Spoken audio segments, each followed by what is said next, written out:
सिर्फ 30 मिनट। मतलब आप सोचिए, बैंगलोर के बिल्कुल बीचों बीच दिन के उजाले में एक भारी हथियारों से लैस सिक्योरिटी टीम को पूरी तरह से चकमा देकर 7.1 करोड़ रुपए लूट लिए गए। और इस पूरे खेल में लिटरली सिर्फ आधे घंटे का वक्त लगा। इस टैक्टिकल पुलिस डीब्रीफ में आपका स्वागत है। आज हम बेंगलुरु में हुई एक बेहद चालाकी भरी और पूरी तरह से प्लान की गई दिन दहाड़े डकैती का एनालिसिस करेंगे। हम समझेंगे कि कैसे बिना एक भी गोली चलाए, सिर्फ दिमाग और धोखे का इस्तेमाल करके इतनी बड़ी वारदात को अंजाम दिया गया। तो चलिए बिना देर किए शुरू करते हैं। हम इस पूरी घटना को स्टेप बाय स्टेप डिकोड करेंगे। पहले टारगेट और इंटरसेप्ट, फिर उनका आरबीआई अधिकारी बनने का धोखा, उसके बाद टारगेट्स को कैसे अलग किया गया, फाइनल एक्सट्रैक्शन, और आखिर में हम देखेंगे सबूत और वो भारी गलतियां जो इस केस में हुईं। भाग 1, द टारगेट एंड इंटरसेप्ट। चलिए देखते हैं कि इस ऑपरेशन का पहला जाल कहां और कैसे बिछाया गया। अगर हम सिचुएशन को देखें तो नंबर्स बिल्कुल क्लियर थे। एक तरफ सीएमएस इन्फो सिस्टम्स की इकलौती आर्मर्ड कैश वैन थी। इसमें ड्राइवर विनोद कुमार, कस्टोडियन आफ्ताब और 2 हथियारबंद गार्ड्स राजन्ना और तमैया थे। और दूसरी तरफ 5 से 6 हमलावर और उनके पास गाड़ियों का पूरा काफिला था। एक मारुति ज़ेन, एक एमयूवी जिसपे सरकारी नेम प्लेट लगी थी और एक मारुति वैगनर। मतलब एक अकेली वैन के खिलाफ हमलावरों का ये जो व्हीकल एडवांटेज था ना, वो साफ दिखाता है कि उनकी तैयारी कितनी तगड़ी थी। इस पूरी घटना की शुरुआत होती है दोपहर ठीक 12:30 बजे। जगह थी जयनगर सेकंड ब्लॉक का अशोका पिलर। सीएमएस की ये कैश वैन 7.1 करोड़ रुपए लेकर जेपी नगर के एचडीएफसी बैंक से एचबीआर लेआउट की ओर जा रही थी। तभी अचानक एक मारुति ज़ेन हैचबैक तेजी से आती है और कैश वैन का रास्ता पूरी तरह से ब्लॉक कर देती है। बस यही वो एग्जैक्ट मोमेंट था जब इस पूरे खेल का पहला पासा फेंका गया। भाग 2, द आरबीआई इम्पोस्टर डिसेप्शन। अब आते हैं इस हमले के सबसे क्रिटिकल यानी मनोवैज्ञानिक हिस्से पर। ज़ेन कार और उसके पीछे आईएमयूवी से 3 लोग बाहर निकलते हैं। वो सीधे वैन के पास जाते हैं और कहते हैं, हम आरबीआई के अधिकारी हैं। आपकी कंपनी के खिलाफ आरबीआई की गाइडलाइंस तोड़ने की शिकायत है। हमें आपके बयान दर्ज करने होंगे। अब आप सोचिए, इन चंद शब्दों ने पूरा गेम ही पलट दिया।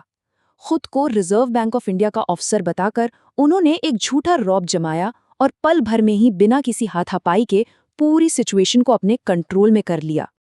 अब यहाँ जो सबसे दिलचस्प बात है वो है इनकी ये टैक्टिक। इसे थोड़ा ध्यान से समझते हैं। हमलावरों ने गार्ड्स के दिमाग से खेलने के लिए 4 बहुत ही नपे-तुले कदम उठाए। स्टेप 1, वैन को अचानक से रोकना ताकि स्टाफ पैनिक कर जाएं। स्टेप 2, खुद को आरबीआई का अधिकारी बताना। स्टेप 3, कंपनी पर नियमों को तोड़ने का झूठा आरोप लगाना जिससे गार्ड्स एकदम डिफेंसिव हो जाएं। और स्टेप 4, बयान दर्ज करने के बहाने उन्हें वैन से बाहर निकलने का ऑर्डर देना। मतलब ये कोई आम लूटपाट नहीं थी, ये एक मास्टरमाइंड साइकोलॉजिकल प्ले था। भाग 3, आइसोलेटिंग द टारगेट्स। अब देखते हैं कि इन बहरूपियों ने उस हथियारों वाली टीम को अलग अलग कैसे किया। यहाँ देखिए कि क्रू को कैसे बांटा गया। कस्टोडियन आफ्ताब और दोनों गनमैन उन फर्जी अधिकारियों की एमयूवी में जाकर बैठ गए। और यहाँ उन्होंने जो सबसे बड़ी और भयानक गलती की वो ये थी कि अपनी लाइसेंसी सिंगल बैरल बंदूकें उसी कैश वैन के अंदर लावारिस छोड़ दी। क्या आप यकीन कर सकते हैं? और दूसरी तरफ ड्राइवर विनोद कुमार को ऑर्डर दिया गया कि वो कैश वैन को बिल्कुल अकेले डेयरी सर्कल फ्लाईओवर तक ले जाए और इंस्पेक्शन का वेट करे। तो अब टीम पूरी तरह से बच चुकी थी और वैन सारे हथियारों के साथ एक निहत्थे ड्राइवर के पास थी। इस टाइमलाइन से समझिए कि कैसे इस 30 मिनट की डकैती को पूरे साउथ बेंगलुरु में एक रोलिंग सेपरेशन की तरह अंजाम दिया गया। 12:30 बजे अशोका पिलर पर पहला ब्लॉक हुआ। वहां से एमयूवी कैश वैन के पीछे पीछे चलने लगी।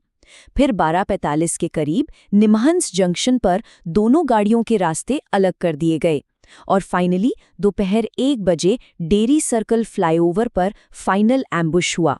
निमहंस जंक्शन पर पहुंचकर एक और बड़ा धोखा दिया गया। एमयूवी रुकती है और फर्जी अधिकारी वैन के स्टाफ से कहते हैं, पुलिस स्टेशन आ जाओ, हम वहीं तुम्हारे बयान लेंगे। उससे पहले हमें कैश बॉक्स आरबीआई ले जाने होंगे। अब क्योंकि गनमैन और कस्टोडियन निहत्थे थे और पूरी तरह धोखे में आ चुके थे, वो उनकी बात मानकर सिद्धपुरा पुलिस स्टेशन की तरफ पैदल ही चल पड़े। और इस तरह कैश वैन से उनका रहा-सहा कांटेक्ट भी पूरी तरह खत्म हो गया। भाग 4, द फाइनल एक्सट्रैक्शन। अब हम इस हाइस्ट के क्लाइमैक्स पर आ गए हैं। डेरी सर्कल फ्लाईओवर पर ड्राइवर विनोद कुमार अपनी वैन लेकर इंतजार कर रहा था। तभी वो एमयूवी वहां पहुंचती है और इस बार उन्होंने कोई सरकारी अफसर वाला नाटक नहीं किया। उन्होंने सीधे अपने हथियार निकाल लिए। पलक झपकते ही बंदूक की नोक पर कैश के तीनों बॉक्स एक दूसरी हैचबैक यानी मारुति वैगनार में शिफ्ट कर दिए गए। ये सब इतनी तेजी से हुआ कि कोई कुछ समझ पाता उससे पहले ही लुटेरे ड्राइवर, कैश वैन और अपनी उस एमयूवी को वहीं छोड़कर रफू चक्कर हो गए। असली डकैती तो बस चंद सेकंड्स में खत्म हो गई। भाग 5, एविडेंस एंड क्रिटिकल एरर्स। चलिए इस डीब्रीफ के आखिरी हिस्से में देखते हैं कि पीछे क्या सुराग छूटे और प्रोसीजर में क्या-क्या गलतियां हुई। पुलिस की इन्वेस्टिगेशन में कई अहम सुराग सामने आए हैं। हमलावरों ने अपनी एमयूवी के आगे भारत सरकार का फर्जी लोगो लगा रखा था, जो दिखाता है कि उन्होंने कितनी डिटेल में जाकर प्लानिंग की थी।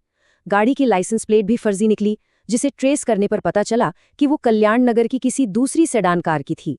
इसके अलावा संजय नाम के एक चश्मदीद गवाह ने अशोका पिलर पर हुई उस ब्लॉक करने की घटना को देखा था, जिसका बयान पुलिस के लिए बहुत अहम है। फिलहाल बेंगलुरु सिटी पुलिस के टॉप कमिश्नर्स के अंडर 8 स्पेशल टीमें इस केस को सुलझाने में लगी हुई हैं।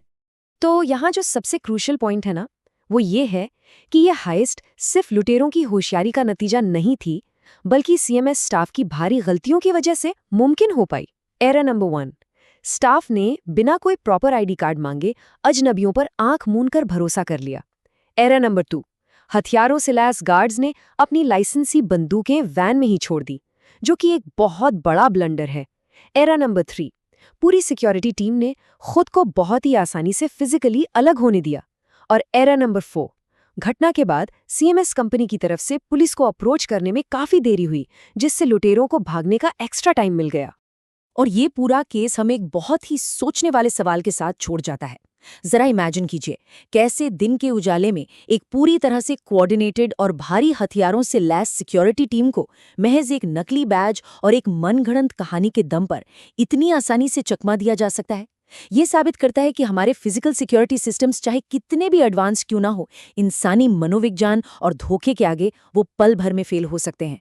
इस बारे में जरूर सोचिएगा।